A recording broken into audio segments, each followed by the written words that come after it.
Say thank you for all of your prayers and all of your support. And the Romanian brethren say hello to all of you. While I was gone, I was glad to hear the good news that Daniel seemed to have turned the corner, is doing better. In fact, last report, he's doing extremely well, eating some solid food and feeling much better. And now the effort to get him to a rehab facility so that he can start gaining weight.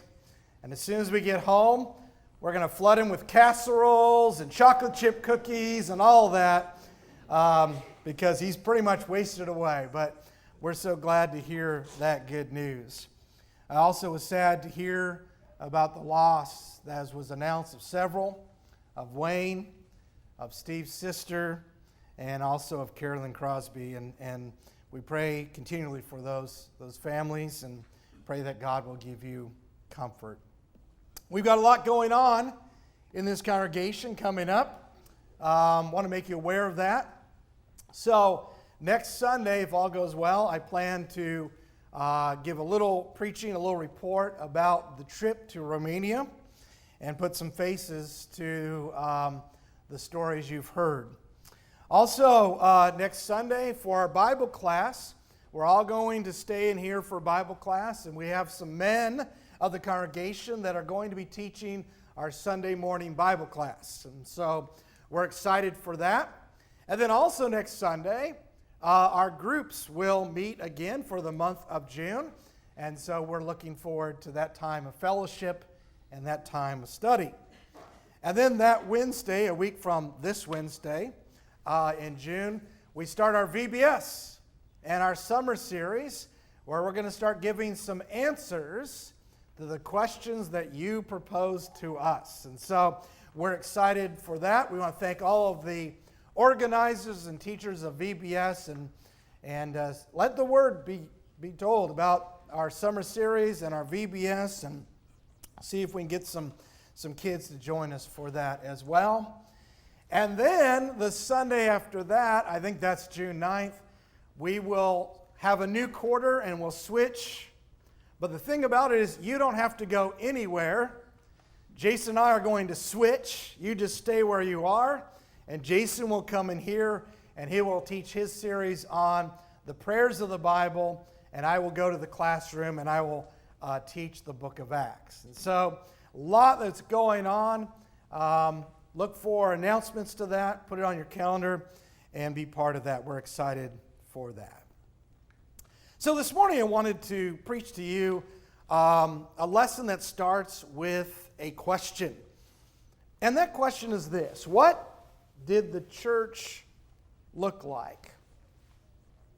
I want to ask you, in your mind as you read the New Testament, no doubt you picture in your mind the church made up of certain kind of people. The church as, what did it look like? And is it different today?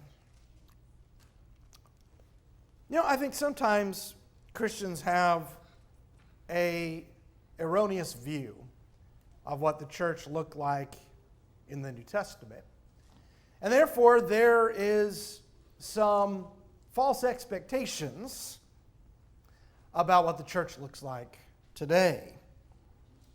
I heard a preacher one time say something in regards to the congregation that he was preaching at. And he was talking about when he first got to that congregation. And he said, I could not invite anyone to church for 2 years because of the problems that he perceived in the church, some bad attitudes from some members and so forth. And that statement kind of alarmed me. Maybe it was really bad, and maybe that was the best course of action. But it kind of alarmed me, the fact that you felt like you couldn't invite someone to church. Maybe he had a false view of what the church actually looks like. We don't want to paint a picture for people that the church is something it isn't. We don't want to leave a false impression that people can't come. You know, there are people who often look at the church as a group of people who have it all together.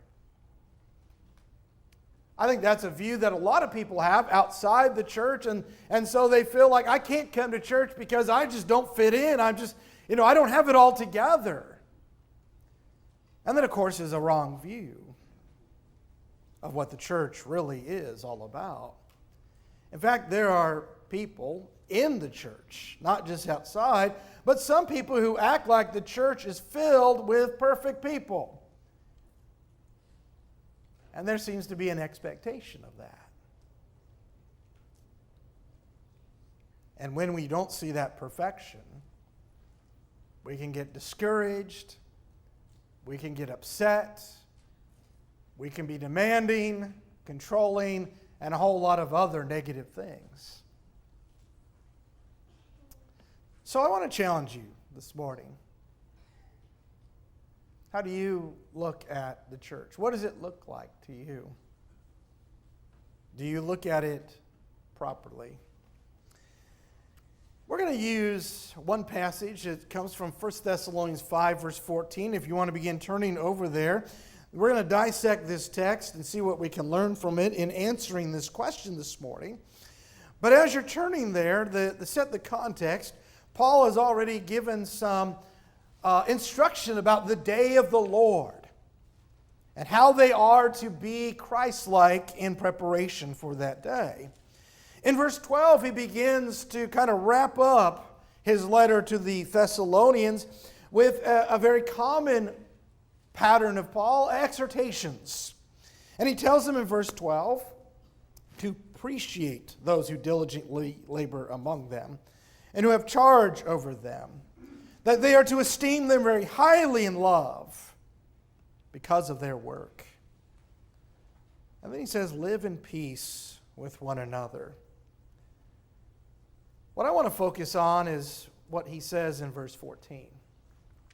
He says, and we urge you, brethren, admonish the unruly, encourage the faint-hearted, help the weak, and be patient with all men. I want you to notice as he talks to them, as he exhorts them, he talks about that there is this group within the church that he calls, the New American Standard uses the word unruly. This is the Greek word for that English word, the translated unruly. The NIV and the ESV don't use unruly. They translate the word idle. The American Standard Version uses the word disorderly. And in studying that word, it seems like all of these put together kind of make sense as to understanding what group this is. Scholars tell us that this term is used of a soldier that would step out of place or out of rank or would be failed to stay in step. The idea carries with it more the idea of a kind of an intentional stepping out of the ranks rather than just a misgiving step. It's kind of hard to know exactly the meaning of this word. Is it more of an idleness? Is it more of an unruliness? Because this is the only word as it appears in that form in the New Testament. Now, it is used in this Greek word as an adverb where it appears 3 times in the New Testament, all of them within the Thessalonian epistles. So Paul saves this word for something that was going on in the Thessalonian church. But believe it or not, in the New Testament church, there were Christians who were unruly. This concept of idleness, as it is in NIV, ESV, it could be correct, but I think these other words help as well. Why do I say that? Because when you think of idleness, there is within these letters of the Thessalonians, there is a evidence that there's a certain group that was causing trouble by their idleness. For example, if you would look at 1 Thessalonians chapter 4 and in verse 11, in the first epistle, he says to them in this exhortation, and to make it your ambition to lead a quiet life, and attend to your own business, and to work with your hands just as we commanded you. And so this was something that Paul commanded them when he was with them. And this is something that now he feels compelled to write. And it seems that Paul has heard that there's a group that's kind of starting out not doing what this exhortation talks about. So that when we get to 2 Thessalonians chapter 3 and verse 10 and 11, it seems that they have completely ignored what Paul exhorted in the first letter. And so Paul writes this: if anyone will not work, neither let him eat. For we hear that some among you are leading an undisciplined life, doing no work at all, but acting like busybodies. Commentators believe what's going on here is that this group believed, they were convinced that the day of the Lord, the coming of Jesus, was imminent. It was near. It was a days away. And so they figured out, why work? That doesn't make any sense. If the day of the Lord is just a day or two away, it doesn't make any sense. But it didn't stop there. And so were they idle? Yes. Did they refuse to work? Yes. But as you see in this text, they became what? Unruly, undisciplined, unsubordinate. Became busybodies. And so in the context, it seems that quite possibly as Paul talks about this group of unruly, that he is talking about perhaps this group in Thessalonica. But there were members in the church described as disorderly, unruly. I would ask you, do we have members like that? We absolutely do. We have members that challenge what we teach about the Bible. We have members that mock.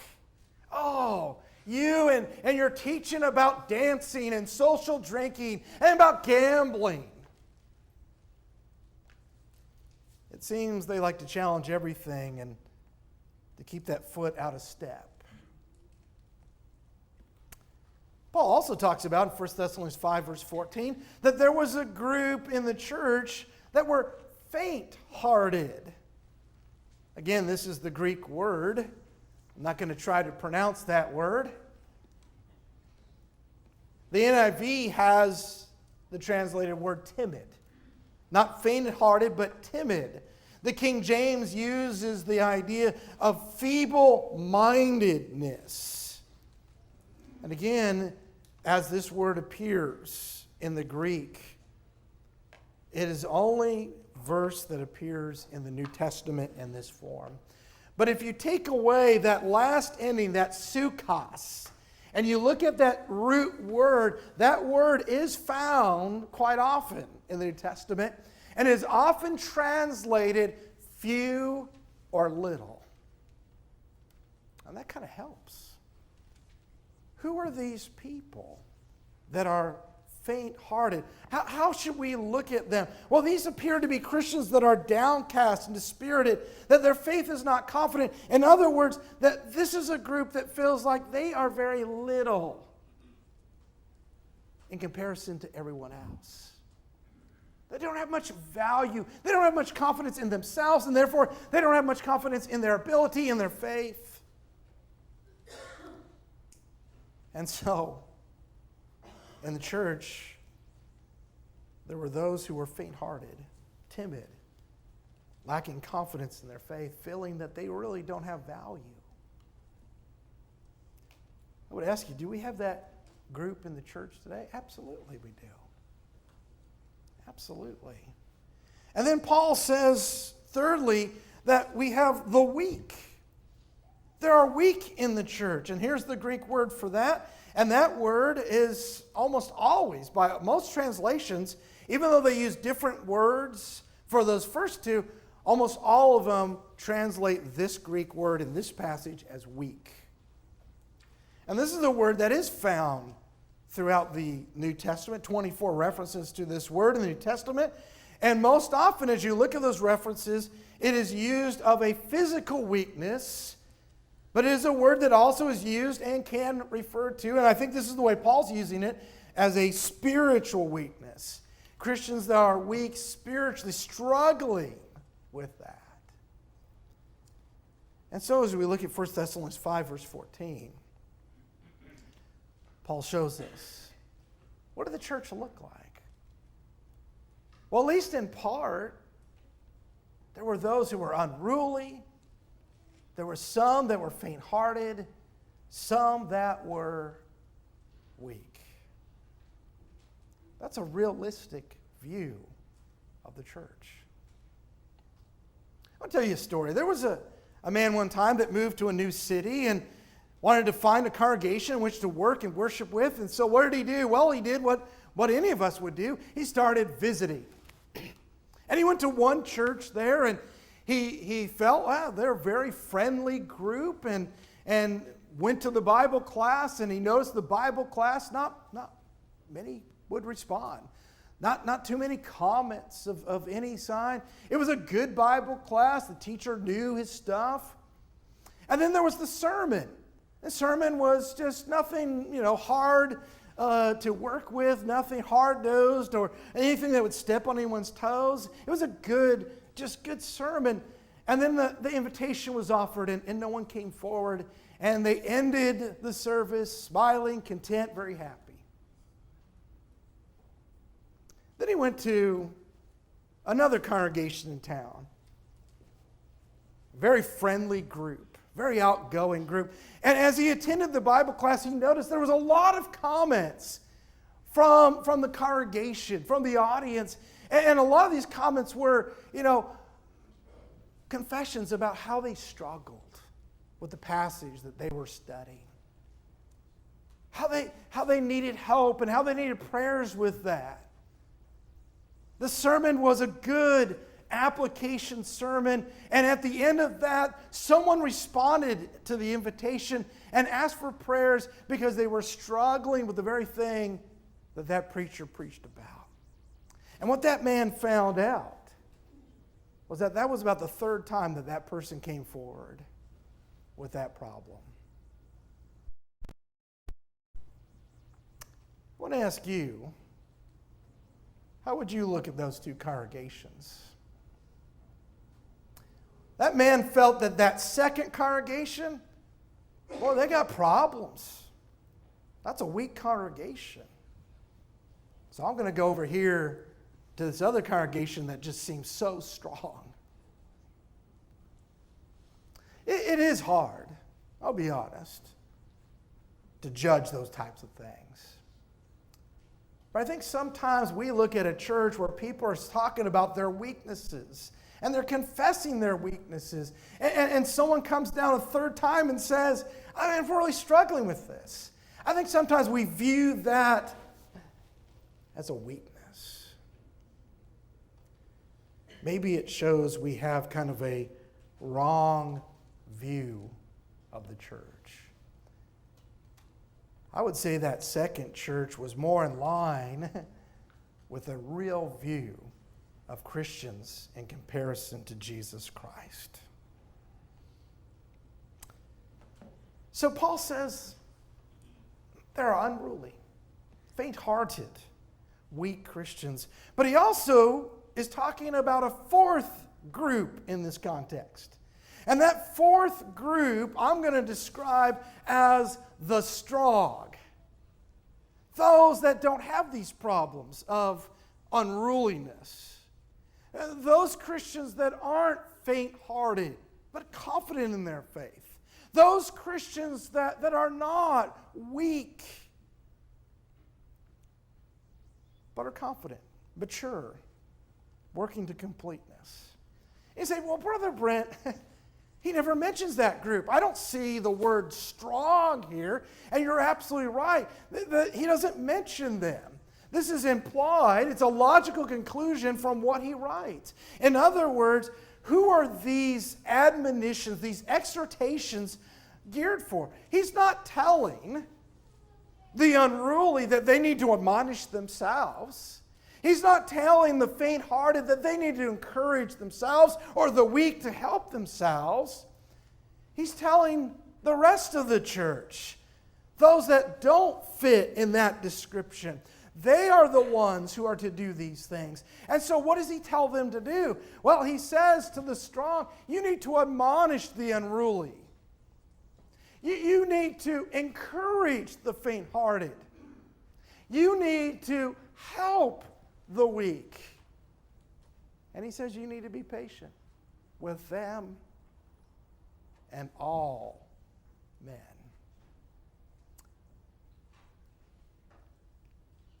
When we see this group of the weak, the faint-hearted, the unruly in the church, it shouldn't surprise us. When we see it in the church today, it should not surprise us. It's a realistic way of looking at the church the way it was in the New Testament and the way it is today. Now, that doesn't mean that that's the way it's supposed to be, but that's the way it is. You see, the New Testament teaches us that there is an ideal view of the church, an idealistic view of the church, the way that it should be. But we are to look at it realistically and to work towards that idealistic view of the church. And how? Through these means. Sometimes Christians just have that idealistic view of the church. And they get frustrated. And they get angry. And they get depressed. Because there are some that are weak. There are some that faint-hearted, and there are some that are rebellious. Just won't get in line. Well, maybe our view of the church isn't what it should be. And so Paul says, admonish, encourage, help, be patient. And I feel compelled to make this point. Let's look at what Paul doesn't say. Paul doesn't say when it comes to those members in the church, he doesn't say discourage them. Nor does he say you should be discouraged because some members struggle. He doesn't say look down upon them or unrighteously judge them or ignore them or gossip about them or offend them with your words or with your actions. Now, why do I put that up here? Because from my experience, Christians that have an unrealistic view of the church often get upset and discouraged, and this is their reaction. We need to realize that Paul, by inspiration, gives us the reaction we are to have, how we handle that type of situation. And it is none of these things.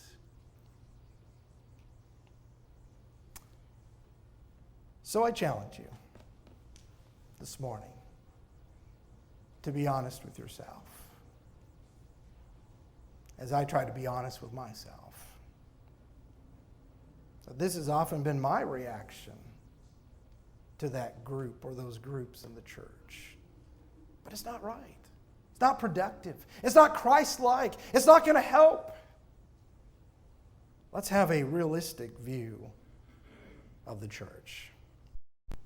And so as we close, I want to make 3 application points. 3 things that I want you to consider as we talk about what I would call warnings about the way we view the church back then and especially as we view the church today. Here's a good chart of what we've been talking about. Paul has these members unruly, faint-hearted, weak, And here's what the strong is supposed to do. Here's the answer to all that. This is our reaction to it. But the first application point I want to make is with this group right here. Now, I realize that takes some deep down honesty. That you look at this and you would be honest with yourself and say, yeah, I'm not strong. I would fit in this list. And if you feel that way, if that's the way that you're able to conclude in all of this, that you're over here, the unruly, the faint-hearted, the weak, you're somewhere in that list, thank you for your honesty. That's kind of like that second church. They're being honest with themselves. But let me also say this, that I'm not standing up here this morning and saying, that's okay, just stay that way. Now, that's not what Paul is saying. In fact, these exhortations are the help so that you can what? Grow stronger. Get in step. Have that confidence. Grow stronger in your faith. And so I don't want anyone to misunderstand me that I'm somehow justifying those types of struggles in the church. But I am saying it's a realistic view of the church, and we need to have a proper reaction of it. So if there's something we can do, and in a few moments we're going to offer an invitation to help you get in step. To help you what? Not be faint-hearted or timid. Not to be weak. We want to do that. Whether it's studying with you, whether it's praying with you, empathizing with you, or even maybe giving your life to Christ through baptism. Now, to the strong, I want to make this point. I want to warn you about what I call the Elijah effect. If you would turn with me to 1 Kings chapter 19. 1 Kings chapter 19. And as you're turning there, just kind of set the stage here. Here's Elijah who feels like he has just had this great victory on Mount Carmel, that he has had this vision of what he is supposed to do, and Israel has now bowed the knee back to Jehovah. They have killed the prophets of Baal, and he's just thinking, man, this is victory. The famine is over. It is raining. It is a day of victory. And then Jezebel puts on a death sentence, puts a bounty on his head, and all of a sudden, here comes Israel searching for Elijah. Elijah, and this is saying it mildly, becomes discouraged. He runs away. He asks God to take his life. And he runs away all the way back to where it started, to Mount Horeb, to Sinai. If you would, look at 1 Kings chapter 19 and begin in verse 9. Then he came there to a cave. Elijah came there to a cave and lodged there. And behold, the word of the Lord came to him, and he said to him, "What are you doing here, Elijah?" I want you to notice God's response. Why are you here? You're not supposed to be here. And here's Elijah's response. He said, "I have been very zealous for the Lord, the God of hosts. For the sons of Israel have forsaken your covenant, torn down your altars, killed your prophets with the sword, and I alone am left. And they seek my life to take it away." Elijah is so convinced that he's the only one that he says that again in verse 14. You see, brothers and sisters, we need to be careful Because if we have an unrealistic view of the church, if we only think of it in an idealistic way, the way it should be, and it's not that way, then we can become like Elijah. We can become discouraged, downtrodden. We can just say, it's not worth it. Stop working. We can run away. We can just isolate ourselves.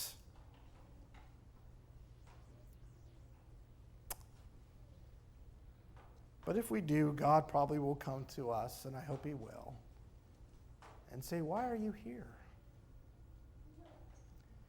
And not only that, but we might even fall to the temptation of Elijah to think we're the only ones doing right.